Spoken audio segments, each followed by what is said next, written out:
Welcome to the 10th episode of the podcast of the World Wind Energy Association, The World of Wind Power.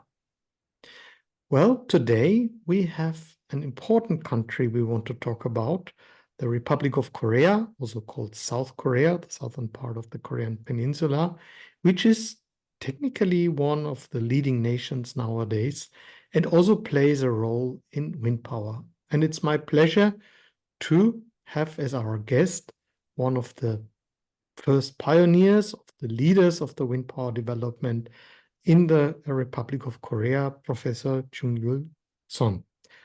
Digidong, it's my pleasure to welcome you today. Okay.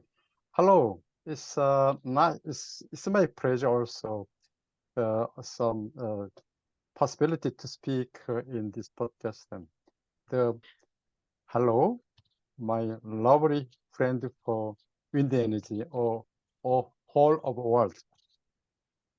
So let's talk first a little bit about you. Mhm. You are a board member of the World Wind Energy Association. You were before a professor for wind energy. Maybe you can present yourself. When did you start working for wind power and how did you find it interesting and when was that? So I would like to explain shortly. I mean it's not shortly, but I returned to Korea from Germany in 1989. And was a professor at Ina University. I began contributing to the research and the dissemination of wind power in Korea at the beginning of 1990. During this time, I was the president of Korea Wind Energy Society, KWEA, the chairman of the Wind Power Division of the Korea Electricity Association, Korea representative of IEC TC88, and I served as a chairman of the Korea Wind Energy Industry Association on Offshore Wind Energy Division, KWEIA. Furthermore, as vice president of WWEA. And now I am emeritus professor at Ina University and honorary vice president of WWEA. And almost the most proud achievement was hosting WWEC 2009 in Jeju Island, Korea in 2009. So that's all, shortly. That is a really impressive history that you have. That means that you started 1990, 34 years of actively promoting wind energy in Korea and also, as you said, connected with many other parts of the world. How was the situation of wind power at that time in 1990 in Korea? And how did it start? How did modern wind power reach Korea? So I should to explain shortly about this Korean wind energy history.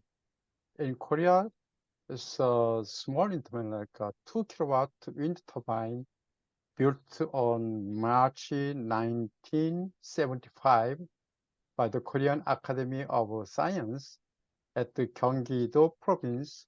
That was officially recorded as the first wind turbine in Korea. 1975. 75 is there is some dissertation for Master of Science, not its doctoral degree.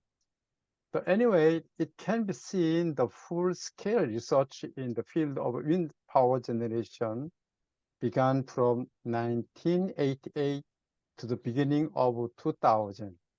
That is a need for energy self-sufficiently due to the subsequent oil crisis. We remember there is the first oil crisis and the second oil crisis. Same, that times it's the same in Korea. And by the way, the Jeju Haemun wind farm, the first commercial wind farm in Korea, installed that times two 600 kilowatt wind turbines in 1997 and began commercial operation in August 1998. The two wind turbine was from European country. I mean, it's the best wind turbine. And Korea's first commercial offshore wind farm is also located on Jeju Island. It is a 30 megawatt Tamna offshore wind farm with the Doosan 3 megawatt wind turbines, which commenced commercial operation in September 2017. That was its historical, not sensation, but it's at that time I am very happy because it's first offshore wind farm in Jeju Island. Now, so Doosan Heavy Industry and Construction developed the 8 megawatt offshore wind turbine, and the Unison, the 4.2 megawatt. This prototype has installed at the Korea Wind Power Demonstration Center in Baeksu, South Jeolla Province. That is shortly in Korea. So we just again the milestones: 1975, the first 2 kilowatt machine, then in 1997 in Jeju, the island where we held this World Wind Energy Conference, the first two major wind turbines. In 2017, the first offshore wind turbines. Now, what is today the status of the energy market in Korea? We know that, of course, there's also other energy sources, but what are the different, what is the share of wind power today, and how is the overall energy market? Yeah, it's not, yeah, that is a little bit difficult or simple, because our government is, they change their policies every, how can I say, the former president, he tried to explain about our renewable energy policy.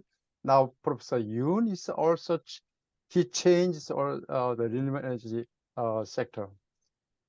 But it's, for example, renewable energy installed in capacity is planned to grow the most from approximately 30 gigawatt in September 2023 and to 73 gigawatt in 2030 and 108 gigawatt in 2036. That is our government purpose. But Humanist renewable energy in Korea includes bioenergy and renewable waste, fuel cell, hydro, IGCC, marine, solar PV, and wind. Other non-renewable energy includes oil, pumped storage hydro, and unexpected. So when we call in Korea renewable energy, they belong these several renewable energy sectors. So I hope is 2030 reach this the target, and how can I say is the wind energy sector is, we hope also the onshore sector and the offshore sector is really quite different policies.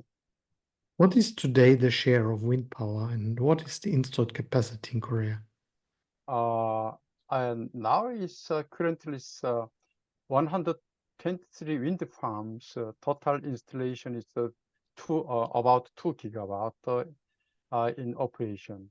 And many two local companies like Doosan and Unison, and then global companies like Vestas, Siemens. In the future, it's a Chinese company, Minyang, Goldwind, Shanghai Electric. I mean, these companies produce big wind turbine. And one of Korea energy mix is, Korea is 2030 wind installation target for offshore and onshore wind is, for example, onshore wind is 5 gigawatt and offshore wind is 14.3 gigawatt, 14.3 gigawatt. That is our target in 2030. Which is not a very big share. 2 gigawatt, how much, what's the share of in the electricity production of Korea with the 2 gigawatt? How much do they generate? I'm very sorry. I could not calculate about this electricity production, but it's that means about I think so 2% of total energy consumption. Okay, so that is when you compare with some other countries, China is now, I think, at 10%, Germany is at close to 30%, not really so much yet. So when we see that the renewables, the potentials are very good, you've mentioned a number of companies which have invested. Unison is one of them. I think also all the big, the names I've seen, Samsung, Hyundai, etc., they all somehow played a role. That means that there is something that keeps wind power back. Why is it not developing faster at the moment? That is how can I say the I mean it's I try to shortly explain. So we say it's a successful development of offshore wind in Korea is only possible if regulatory bottlenecks and the market uncertainty are removed. The main bottleneck is to improve. One is complicated and less streamlined permitting system. Second, the limited grid availability is a very big problem now. And the third is limited certainty in offtake auction. So, however, in Korea, there has been constant opposition from stakeholders, such as the fishermen, in promoting the offshore wind power business, as offshore wind power business operators have individually performed all of the complex authorization and especially permission procedure from site discovery to securing resident acceptance. I mean, it's very important to set resident acceptance. And to show the economic benefits of offshore wind development, not only offshore wind, it's onshore same, with the local resident and the fishing industry. So it seems to be important, like what we hear in many parts of the world, that the people who are living next or working next to the wind farm, be it offshore, then it's a fisherman or farmers or whatever, that they have some direct benefit, that they maybe earn some money. I've personally seen, I was in Korea very recently because my wife is from Korea. I've seen many solar PV systems. So obviously the people can make use of that. How is it in the case of wind power? Is it who is investing? Are the local people usually involved in investing, or is it more big companies which are the investors, the main investors? It's a little different is between onshore and offshore. I told already for offshore is onshore is a very small size wind farm, and offshore is a very big size. And I think is in Korea now is the many global company try to invest or develop in offshore wind farm, and also they have big money. Otherwise, in the Korean resident in this area, I mean, is the fishery or the people living near the shoreside, they think that offshore developer or onshore developer, they have a lot of money and they can get money from this wind farm. So they not ask. That is not ask. They order or the wish to get more money, more money. I don't know how, but it's now is our government or these subsidies or with the subsidy, they developed some understanding between developer and this resident people. So our government is they make some good how can I say the policies. One it's a wind farm developer. They include their the resident the people who lived in near this the wind farm side. Include these people. The wind farmer developer get more the subsidies. So, for example, so 10% is the resident but tile how can I say include. Then is 0.1 or the 2 more, 2% more subsidies. That means the government wants to make sure that there can be some benefits payments to the local community. Yes, that's it. That is very interesting. So if you look at Korea as the landscape, Republic of Korea, where is the wind energy usually typically? So you already mentioned that offshore will play an important role. Which offshore wind farms are there? Where and which provinces of Korea do have onshore wind farms? Sorry. So wait a minute. I think it's, you have heard about this Jeollanam, the southwest side in Korea. This it's all the very famous wind farm developed in Korea. The Sinangun, the country on the southwest coast of South Korea, and they should develop the 8.2 gigawatt Sinan offshore wind farm. And then it's the wind farm is planned to be built in phase and be fully commissioned by 2030. So Jeonnam first offshore wind farm capacity is 99 megawatt with 10 wind turbines now under construction. That's starting. So I mean it's Jeollanam-do, that's the west south side. This area, Sinan area, is a very big